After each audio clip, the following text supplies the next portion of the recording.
Hello everyone, welcome to my another YouTube video. आज हम biology class 12 का chapter number 8 that is human health and disease पढ़ेंगे। Unit 8 का biology in human welfare.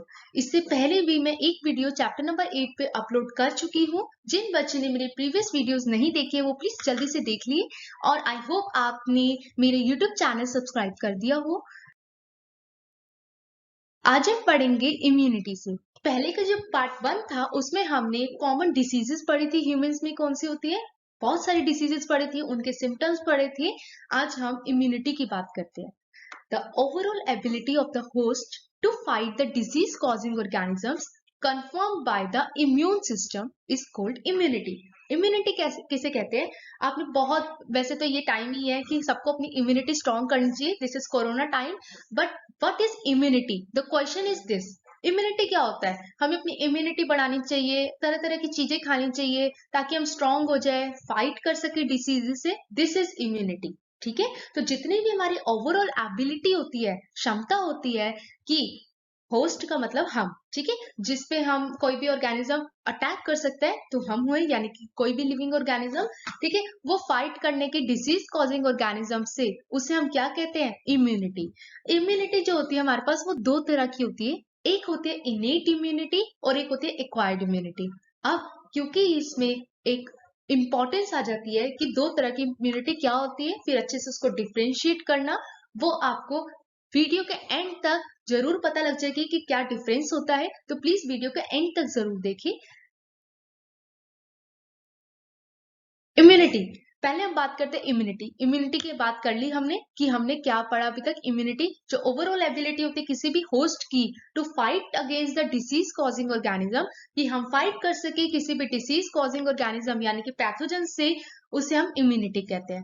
दो तरह की होती है, एक एक्वायर्ड जिसे हम एडेप्टिव इम्यूनिटी भी कह सकते हैं, और एक इनेट इम्यूनिटी होती है। ठीक है, अब अडेप्टिव यानी कि एक्वायर्ड इम्यूनिटी को हम दो तरह से आगे और डिवाइड करते हैं, एक होती है नेचुरली और एक होती है आर्टिफिशियल। ठीक है, नेचुरली और आर्टिफिशियल में भी एक पैसिव होती है और एक एक्टिव होती है। तो ये चैप्टर बेसिकली इन सभी चीजों पे बेस्ड है और ये सारे डिफरेंसेस बहुत इंपॉर्टेंट है।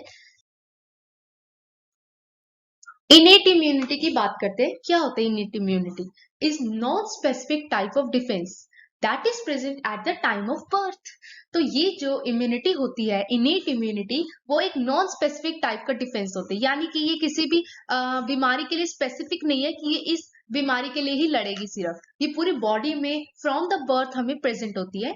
This is accomplished by providing different types of barriers. ये कैसे कंप्लीट होती है, कि हमें कैसे पता लगता है इनेट इम्यूनिटी है, हमें नहीं है, बर्थ से थी, कैसे पता लगेगा हमें? तो ये इसके पास डिफरेंट टाइप्स के बैरियर्स होते हैं, ठीक है, to the entry of the foreigner agents into our body. तो इसके पास इस तरह के बैरियर्स होते हैं कि वो फॉरेनर एजेंट्स की एंट्री को बैन कर सकते हैं हमारी बॉडी के अंदर। ठीक है, इनेट इम्यूनिटी जो होती है वो कंसिस्ट करती है 4 टाइप्स के बैरियर्स को। बैरियर्स मतलब किसी भी चीज में रुकावट डालना, जिसमें सबसे पहला बैरियर होता है फिजिकल बैरियर।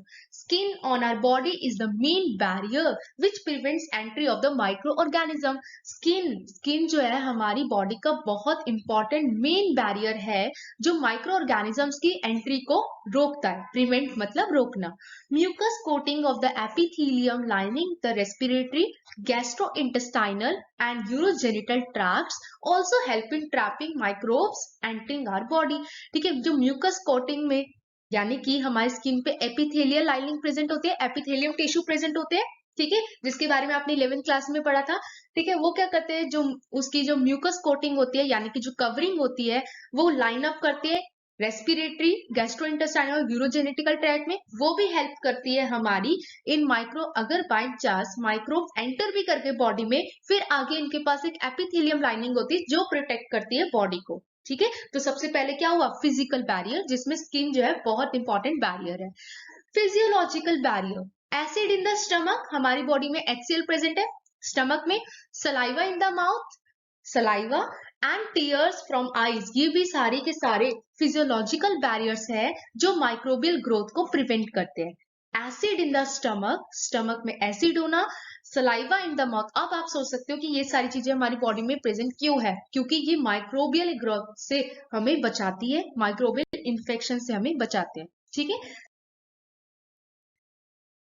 सेलुलर बैरियर, जो थर्ड तरह का बैरियर होता है वो सेलुलर होता है, यानी कि सेल से रिलेटेड है। Certain types of leukocytes, leukocytes का मतलब होता है WBC, यानी कि white blood cells of a body like polymorphonuclear leukocytes, ये PMNL न्यूट्रोफाइल्स ये नाम है इनके, एंड मोनोसाइट्स नेचुरल किलर, एक लिम्फोसाइट का टाइप है in the blood as well as macrophages in tissues can phagocytose, phagocytose का मतलब होता है डिस्ट्रॉय करना, यानी कि रोकना, डिस्ट्रॉय माइक्रोब्स, ठीक है, डिस्ट्रॉय करता है माइक्रोब्स को। ये जो व्हाइट ब्लड सेल्स, एक तो व्हाइट ब्लड सेल्स का सबसे इंपॉर्टेंट वर्क ये है कि fight against the disease causing organism, तो ये क्या करते हैं, मेन पर्पस यही है। तो सेलुलर बैरियर में WBC और WBC के जितने भी टाइप्स है, जैसे PMNL और नेचुरल किलर, ये सारे टाइप मिलकर जो डिस्ट्रॉय करते हैं माइक्रो ऑर्गेनिजम्स को। साइटोकाइन बैरियर, ये बहुत इंपॉर्टेंट बैरियर है, ये इसके बारे में तो अक्सर एग्जाम्स में आ जाता है 100%।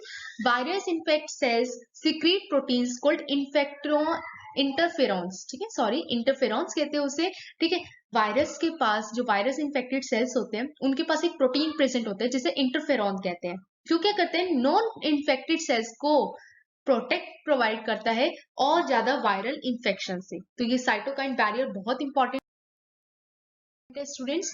एक्वायर्ड इम्यूनिटी, जो दूसरी तरह की इम्यूनिटी थी, that is acquired one. Acquired immunity क्या होता है, एक पैथोजेनस स्पेसिफिक होती है, दोनों में डिफरेंस मिल गया, एक कॉमन डिफरेंस कि जो इनेट इम्यूनिटी होती है वो नॉन स्पेसिफिक होती है, लेकिन ये जो एक्वायर्ड इम्यूनिटी होती है वो स्पेसिफिक होती है। पैथोजन, एक पर्टिकुलर पैथोजन जो डिसीज कॉजिंग ऑर्गेनिज्म है उससे रिलेट करती है। It is characterise by memory, ये एक मेमोरी के द्वारा ध्यान दी जाती है। This means that our body when it encounters a pathogen for the first time produces a response called primary response। जब कोई पैथोजन यानी कि कोई डिसीज कॉजिंग ऑर्गेनिज्म हमारी बॉडी में फर्स्ट टाइम प्रोड्यूस करता है, तो हमारी बॉडी एक रिस्पॉन्स प्रोड्यूस करती है जिसे हम प्राइमरी रिस्पॉन्स कहते हैं, ठीक है, which is the low intensity का होता है। Subsequent encounter with the same pathogen, अगर वो पैथोजन दोबारा आता है तो वो बॉडी उसको फट से पहचान लेती है और that response is known as secondary response, और फिर उसके अगेंस्ट क्या करती है, फाइट करती है। The primary and secondary immune responses are carried out with the help of two special types of lymphocytes. अब क्या है लिम्फोसाइट्स, क्या होता है, WBC जो भी हमने पढ़ा था, ठीक है। जो प्राइमरी और सेकेंड इम्यून रिस्पॉन्सेज है, एक प्राइमरी रिस्पॉन्स हुआ कि जब कोई बैक्टीरिया, नया बैक्टीरिया या कोई भी नया पैथोजन एंटर हो रहा है बॉडी में, तब बॉडी रिस्पॉन्स करती है। और जब एक बार उस पैथोजन को पहचान लेती है, जब हमें कोई डिसीज दोबारा होती है, वो होते हैं सेकेंडरी रिस्पॉन्स, उसके प्रति क्या रिस्पॉन्स करती है हमारी बॉडी। तो जो प्राइमरी और सेकेंडरी इम्यून रिस्पॉन्सेज है वो किसके द्वारा होते हैं, दो तरह के स्पेशल टाइप ऑफ लिम्फोसाइट से जो हमारे ब्लड में प्रेजेंट होते हैं। एक होता है बी लिम्फोसाइट और एक होता है टी लिम्फोसाइट, बहुत इंपॉर्टेंट है स्टूडेंट्स। फंक्शंस क्या है अब B lymphocytes and T lymphocytes के, तो जो बी लिम्फोसाइट है वो क्या करता है, प्रोड्यूस करता है an army of protein in response to pathogens, एक प्रोटीन की आर्मी खड़ी कर देता है बॉडी के अंदर ताकि वो रिस्पॉन्स दे सके इन पैथोजेंस की तरफ, into our blood to fight with them, ताकि क्या करे, वो क्या कर सके, फाइट कर सके इन डिसीज कॉजिंग पैथोजन की तरफ। और इन प्रोटीन्स को क्या कहते हैं, एंटीबॉडीज। ये एंटीबॉडीज प्रेजेंट होती है स्टूडेंट्स, ठीक है। ये क्या करते हैं, एक्वायर्ड होते हैं, यानी कि स्पेसिफिकली पैथोजन से कॉप अप करती है, लड़ती है। The T cells themselves do not secrete antibodies, तो जो बी लिम्फोसाइट्स है वो एंटीबॉडीज को कंटेन करते हैं। टी सेल्स जो होते हैं यानी कि टी लिम्फोसाइट्स जो है वो उनके पास खुद का कोई एंटीबॉडी सीक्रेट नहीं होती, but help B cells produce them, और ये बी सेल्स की हेल्प करते हैं ताकि वो एंटीबायोटिक बॉडीज प्रोड्यूस कर सके। Each antibody molecule has 4 polypeptide chains, 2 small called light chains, 2 longer called heavy chains। Her antibody molecule के पास 4 पेप्टाइड चेन्स प्रेजेंट होती है, ठीक है, 4 पेप्टाइड चेन्स, एक 2 छोटी होती है यानी कि लाइट चेन्स, 2 लॉन्गर होती है बड़ी, दैट इज हैवी चेन्स। तो किसी भी तरह से एक एंटीबॉडी को हम H2L2 की फॉर्म में रिप्रेजेंट करते हैं। H2 का मतलब होता है हैवी और 2, लाइट का मतलब होता है, L का मतलब लाइट और 2, ठीक है। अब फिगर पे ध्यान देते हैं, आपको मेंशन भी किया हुआ है कि ठीक है, यहाँ पर दिखा रखा है एक हैवी चेन है, यानी कि this one is the heavy chain, कोट बड़ी भी है, ठीक है, और ये जो साइड में इनके दिखा रखे this one is the light chain, छोटी भी है। और इस तरह से H2L2 की फॉर्म में रिप्रेजेंट करते हैं एंटीबॉडी को। Different types of antibodies are produce in our body, अलग अलग तरह की एंटीबॉडीज प्रोड्यूस होती है हमारी बॉडी में। For example IgA, IgM, IgE and IgG, ठीक है, ये कुछ टाइप्स है एंटीबॉडीज की।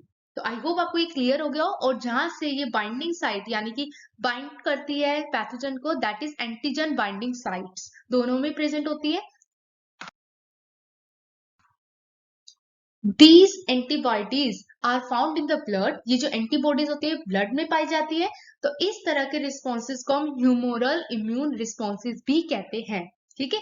जो दिस वन जो टाइप है, वन टाइप है, उसे एंटीबॉडी मेडिएटेड भी कहते हैं।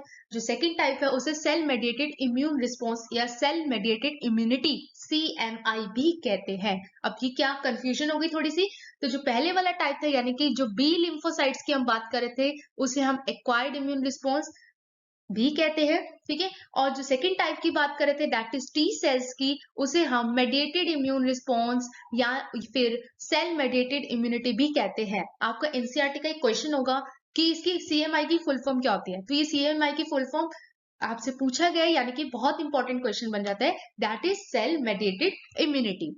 The T lymphocyte mediate CMI, तो अभी मैंने बताया कि T lymphocyte जो बात हो रही है वो CMI की बात हो रही है, वहां से मेडिएट होता है। Very often when some human organ like, कई कभार क्या होता है कि कुछ ह्यूमन ऑर्गन्स होते हैं जैसे हार्ट, आइस, लीवर, किडनी, वो फेल कर जाती है फंक्शन करना सेटिस्फैक्टरी, जिस तरह से उसे अपने फंक्शन करने चाहिए उस तरह से वो फंक्शन परफॉर्म नहीं कर पाते हैं। तो उसका सॉल्यूशन क्या है, ट्रांसप्लांटेशन। अब आपने इन सब के बारे में पढ़ रखा होगा ट्रांसप्लांटेशन क्या होता है। जिन स्टूडेंट्स को नहीं पता ट्रांसप्लांटेशन क्या होता है, ठीक है, वो मेरी वीडियोस को देखते रहे, मैं इसमें ये टॉपिक जरूर डालूंगी वीडियोस में, और आप कमेंट में भी बता दूंगी।